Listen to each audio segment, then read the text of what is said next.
Hi guys, so today I'm going to show you how I make kosher fried chicken. So to start out with, I'm going to mix actually let me start with this. I'm using a non-dairy creamer because I don't use milk with my chicken.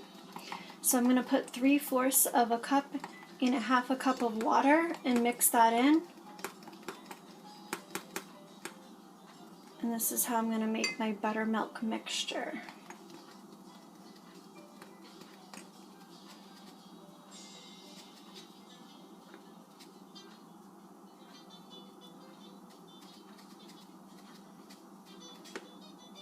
Okay. So now I'm just going to stir this around in here.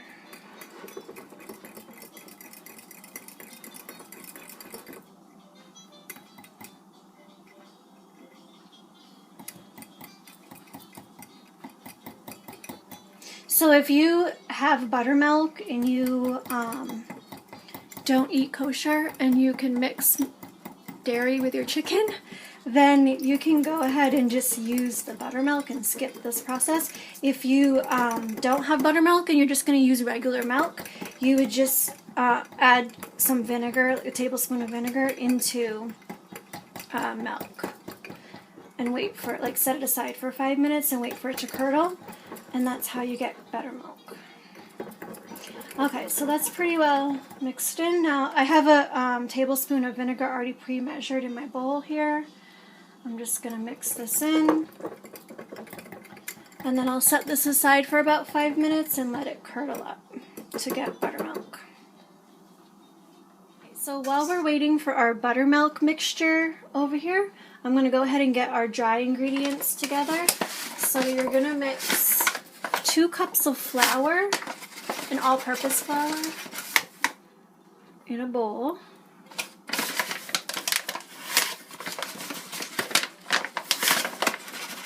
Hopefully this bag is not really loud. Okay, so I have my flour. Now I'm going to add my seasoned salt, and I'm going to add 2/3 of a teaspoon.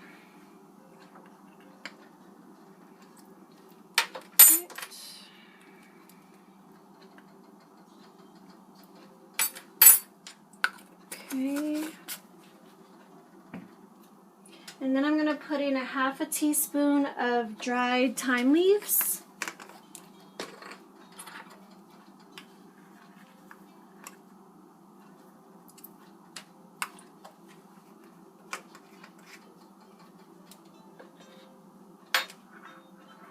And next I'm going to add in some oregano.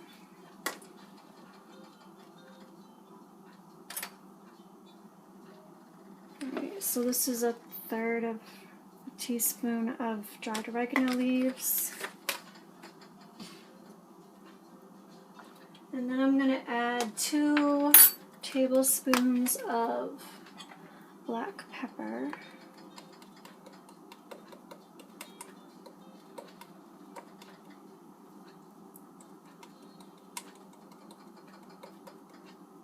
Alright. And then I'm going to add in 1 tablespoon of dried mustard.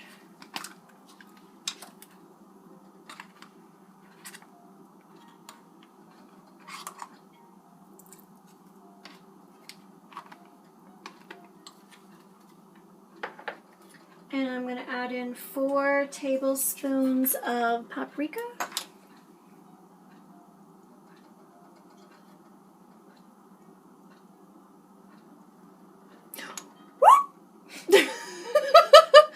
Alright, so that'll be like a half. That's probably 2.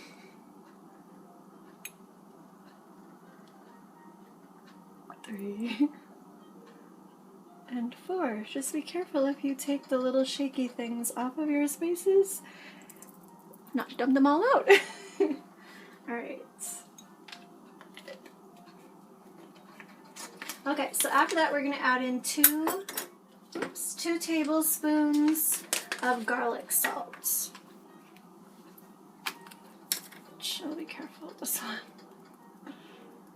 Okay.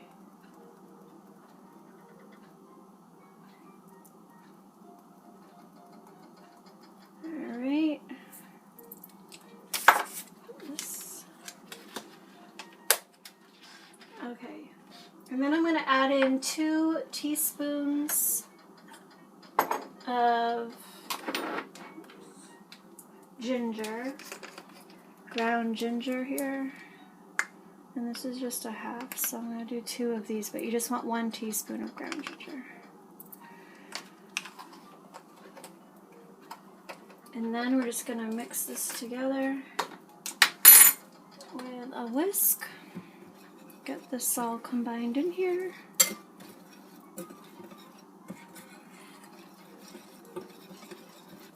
Okay, so that's nice and mixed up. And if you don't have seasoned salt, you can just use plain salt as well.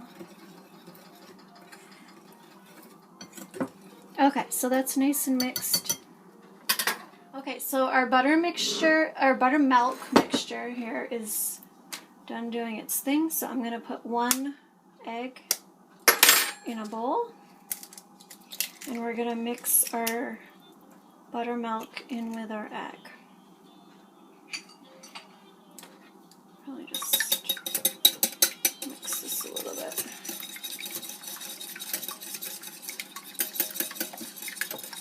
Okay, so then you're going to mix your buttermilk in here, or in my case, a non-dairy wannabe buttermilk.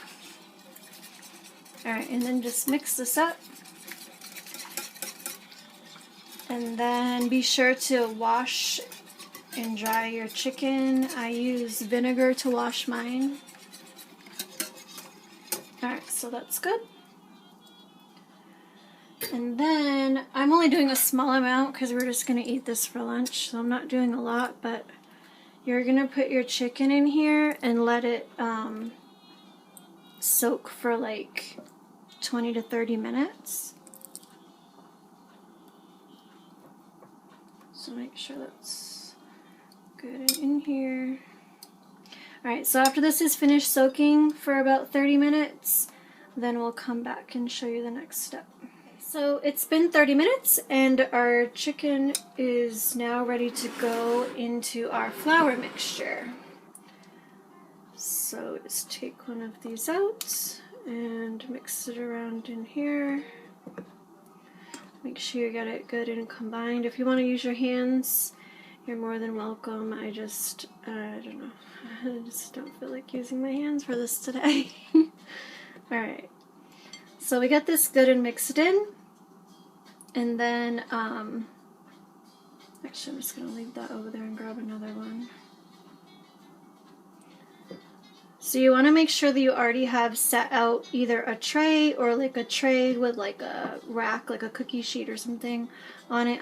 I just use a tray, but if you want to use a rack, that's great too. So I mix these all here. And then I'm going to coat it again in the buttermilk just to get like a good extra coating here. Make sure you get it like really on there. Alright.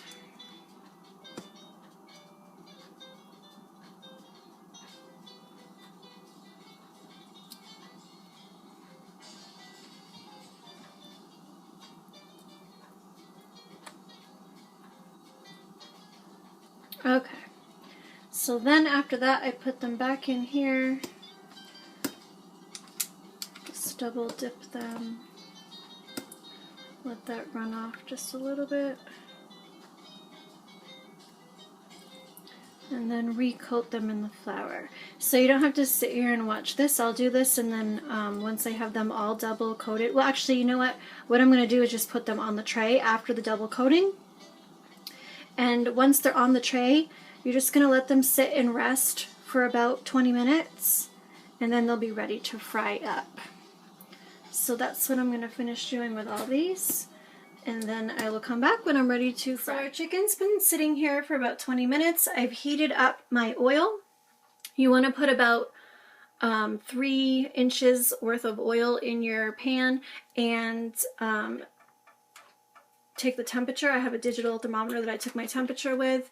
You want to get it up to 350, and then I've turned it down to medium just to retain the 350 temperature in there. I'm not going to put them in here on camera because it'll be like really, really loud.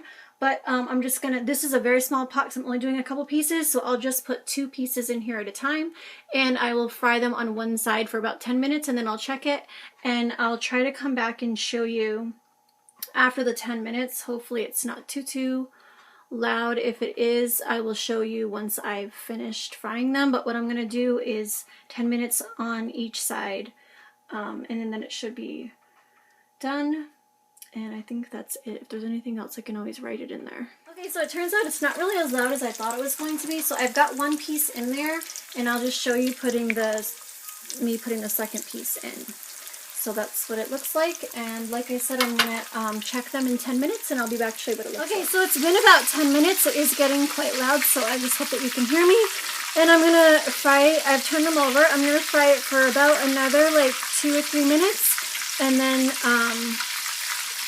they'll probably be all set. I'll come back and show you what they look like. Okay, so I finished frying up my drumsticks here. This is what they look like. This is the color that you want your chicken to be, a nice golden brown. And I also forgot to mention that you want to take the internal temperature of your chicken and make sure it's at 165, so that way you know that you're not going to get sick. You don't want to eat raw chicken. So if you like this video, give us a thumbs up and subscribe to see more videos. Enjoy!